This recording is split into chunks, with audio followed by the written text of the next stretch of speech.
Okay, good day, grade 11. So, we're going to continue with settlement this week. And so, first, we're just going to look at the causes of urbanization, okay? Now, to give you a clue what urban is, so we've got these cities here. Can you name those cities? Put them into the order. If you're not sure, the one that most people get wrong are getting these two wrong here. This bird cage here might help, and this mountain here might help, and this is one of my favorite. If you like rides. Um, this one is a very good one in Japan there. Now, I'll just give a clue what city it is. So, um, we're going to look at urbanization. Now, what you might think of the largest cities in the world in 1955 were generally centralized around Europe, so London, Paris, Berlin. Then we got New York and etc. around there, and then we had down in South America here, Tokyo, Osaka, etc., and Hong Kong. Now, what you notice here, the largest cities are mostly are found in which continent? Yep, one is mostly in Asia now. So through India, so many in China now, and even in South Asia here. But actually now it's starting to grow. Now, if people look to this map in another 15, 20 years, the largest and the highest numbers of mega cities are probably going to be within Africa, okay? So that's where the greatest growth is going, okay? So the growth is fastest in Africa, but the biggest growth up to now has been in Asia, okay? Still cities in North America and Europe and more in South America, but generally Asia is kind of dominated on this urbanization. So what is urbanization? So urbanization, increasing proportion of people live in towns and cities, okay? Portion talking about the percentage of people. Primate city. This is the largest city in its country, province, or the state, or the region. So much bigger than the other areas. Think about like in the urban hierarchy, the way that it's able to attract people from other places. Okay, so it's kind of the main city, a bit like Nassau. Mega city. This is a city with over 10 million or more inhabitants.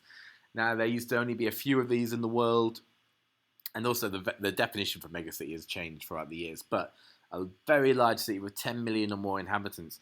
A million city is a city with 1 million or more inhabitants. Okay, so in the Bahamas, there are none of these there. Rural urban migration. That's pretty simple. Migration, the movement, people rural to urban, movement of people from a rural area, the countryside, to an urban area, the city. Choropleth map, this is a skill we've been using a lot. It's that kind of colored maps using shading to indicate the value of something, okay?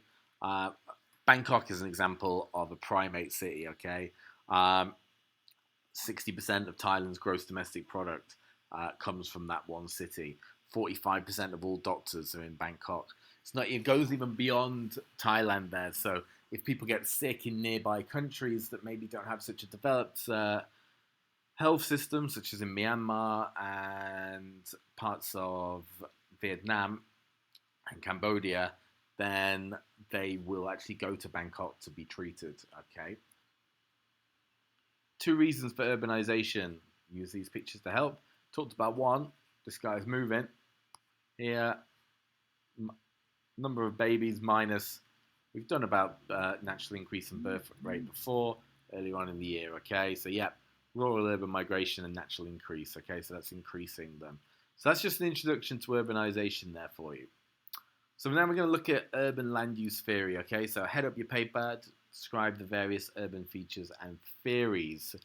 So we've talked about urbanization, land use. What is land used for? Twilight zones is an area of a city that's going through a big change of function. So, for example, we talk about maybe in some cities where they might have had old industry, it's now become maybe housing or offices or IT places.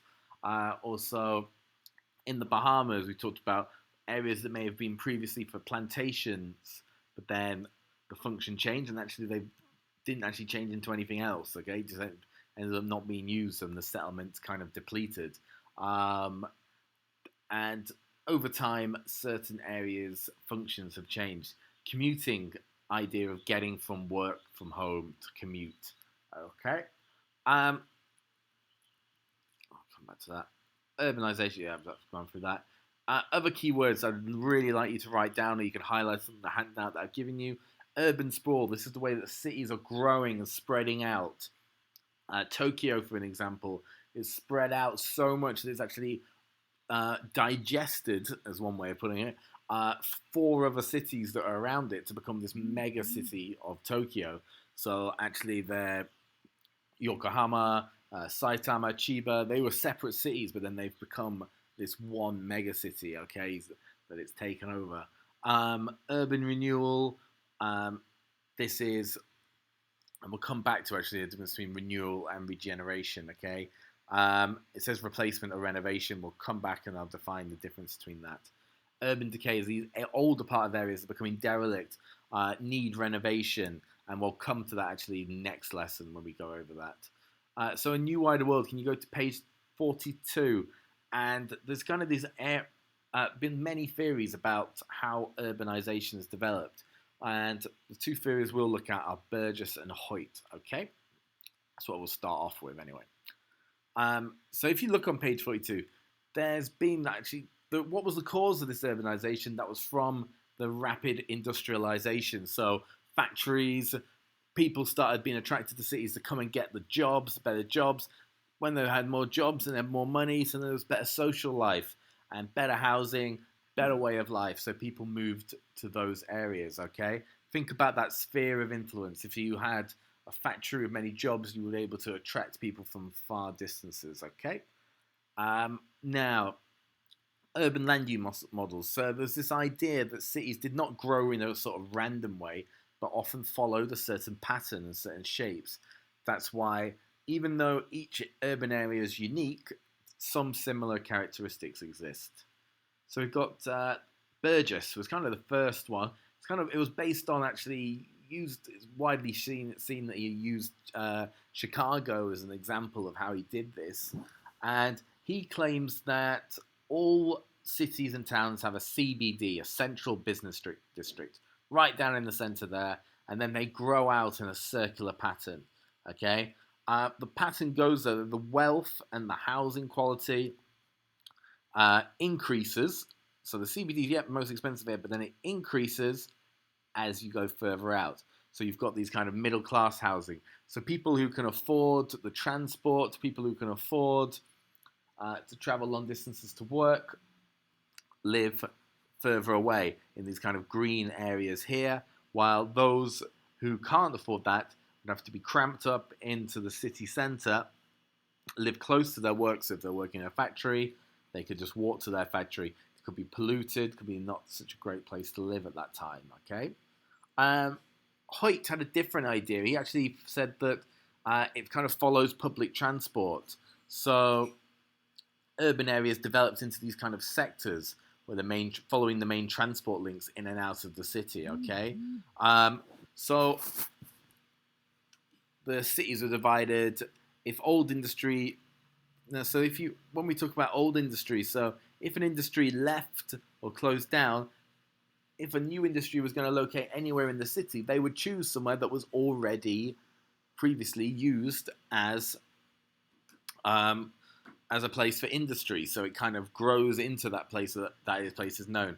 Now, things have changed, and we can probably argue against that, but you need to be aware of these two models. But notice how both of them have the CBD in the middle. Now, in your books, you've got, so on your worksheet that I've sent, you've got the two models there, okay? And we'll go into more detail about CBD next week, okay? But the main functions we've got are shops, offices, industry, housing, and open space. So notice here the CBD in the middle. And as we get further out here, we've got the green belt, more suburban, larger homes, where people can afford the larger spaces and can travel to work, okay? This is a cross-section of a typical city in the UK. Several factors impact upon the function. The land value and the space. So land value, actually the highest is in the CBD. Competition is greatest. Everyone wants to be here because, and we'll come to that in a minute actually, about the way that transport goes to that direction. That's why in the CBD, you'll often see the skyscrapers because they're trying to make the most amount of use of that floor space, okay? So instead of, you can't build sideways, so you're going to build up. So age also, okay? So urban sprawl develops, older buildings are found nearer to the city centre and newer further out.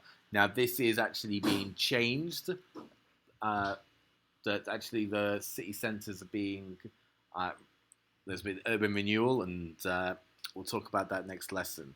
Okay, there's been a change in demand. Okay, so for example, in the 19th century, most industries, so factories, were located next to the CBD in the city centre. While now, actually, the factories kind of opt and choose to go on the outskirts of town, a bit like the large shopping malls. Why would you go outside of town? Because one, the land's cheaper out there. You've got more space. You can build, expand to greater, into a larger factory if you need to in the future. And also, there's better transport nowadays. So trains, better roads. So this is able to happen, okay? Accessibility, the CBD in the middle. As you can see, this is so the CBD, you can probably guess where it is. It's not going to be up here on this map. As the tube map, all routes come to this CBD in the centre here, okay? All go through that one little centre here in the centre of London. And so accessibility dictates where the CBD is. Wealth of the inhabitants. The poorer often live nearer to the CBD, unlikely to afford the larger houses that we spoke of earlier. Now, you might be thinking, well, if the CBD is here, why don't we just make a new CBD over here and try and spread out this and try and make other areas kind of developed and better? Well, we'll give an example of that next lesson, okay? Talk about this out to East London here, what happened. But it all comes down really to this bid rent theory, okay? So read the worksheet. But notice that the retailing can't really go far from the CBD. So we've got the retailing to the retailing zone.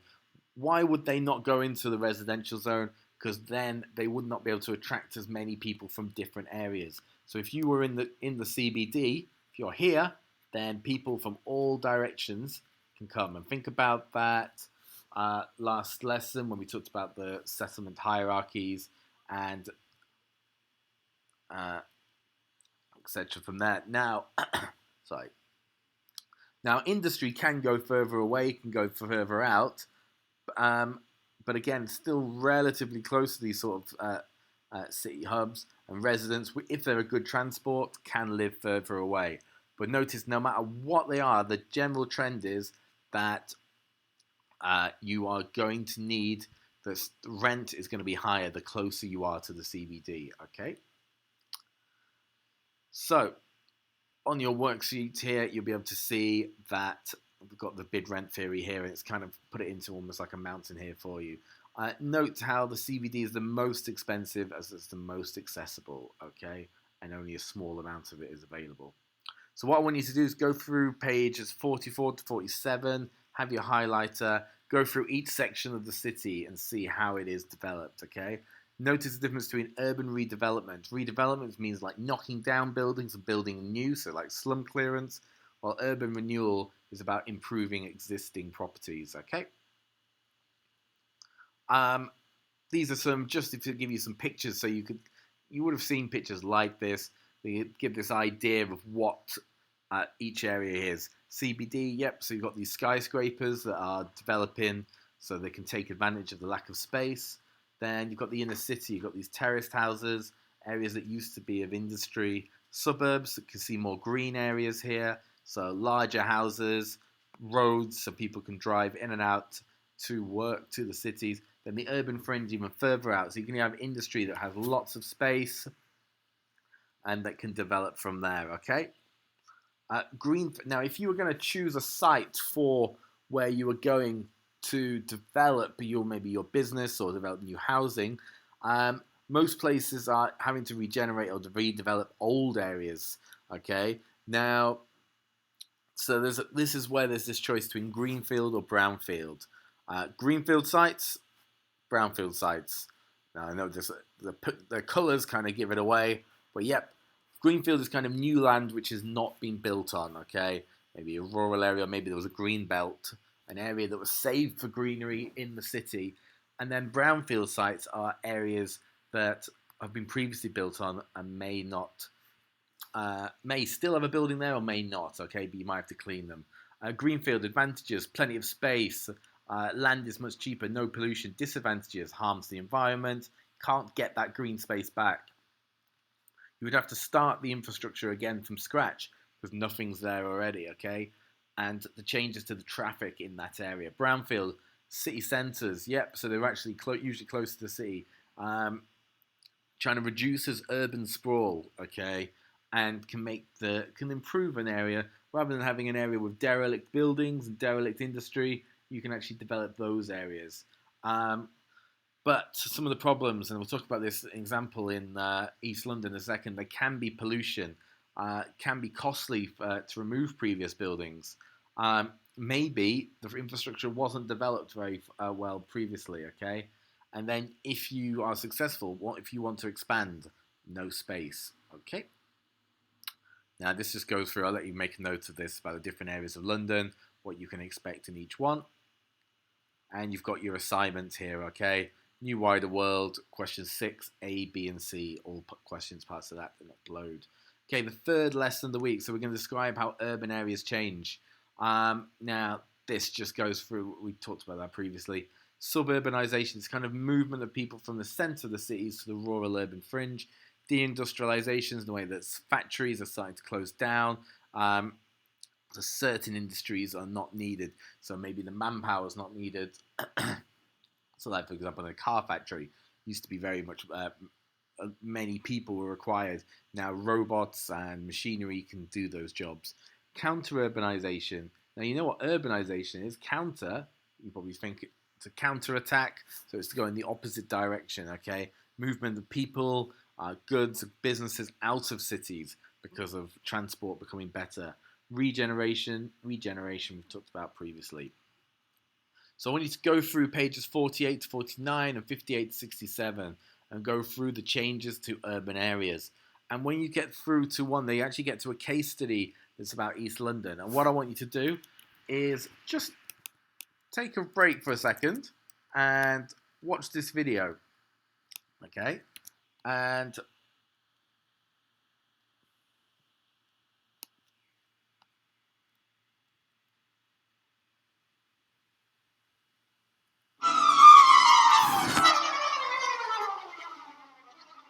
so as you can see, this area, there's not much there. It was actually a lot of disused factories.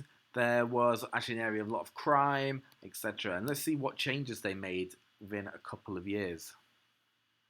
Excuse the music.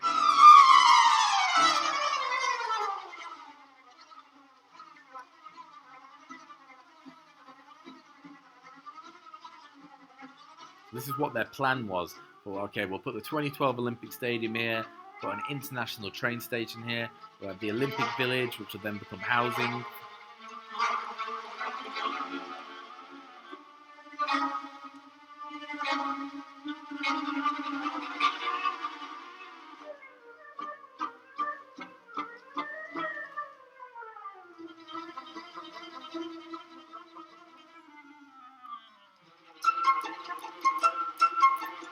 Also, one of the world's largest shopping malls are here.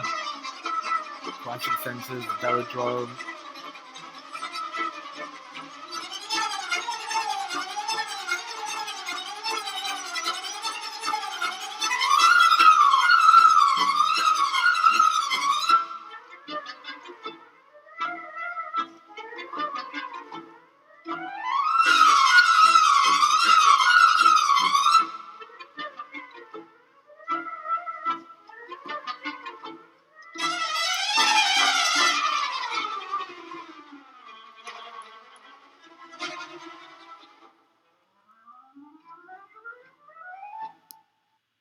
Okay, so that video kind of shows what happened and what. So like last lesson, we looked at how the CBD is developed.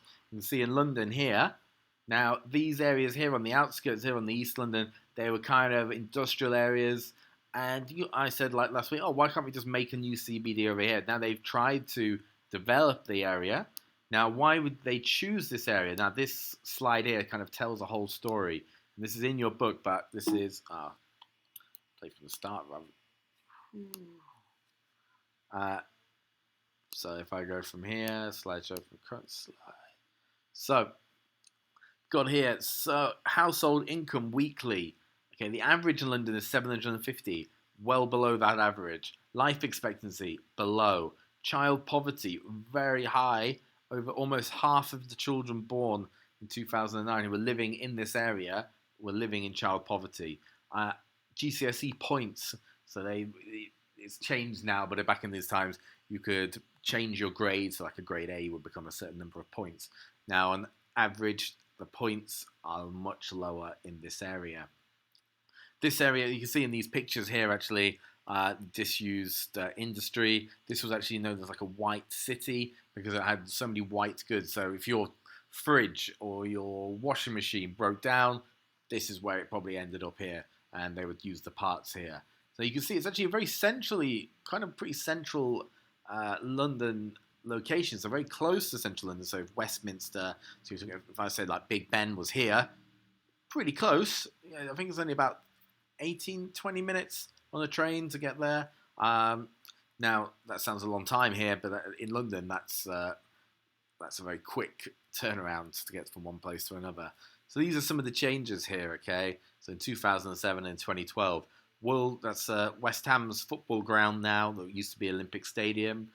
So used for soccer games, and then this is a tourist attraction. There's a slide that goes down there. So some more pictures of some of the changes there. Okay. Then you can watch this video here that says about whether you think, and it gives us some ideas about the Olympic legacy, okay, and whether it was good for everybody or not. I think we can have a quick look at that.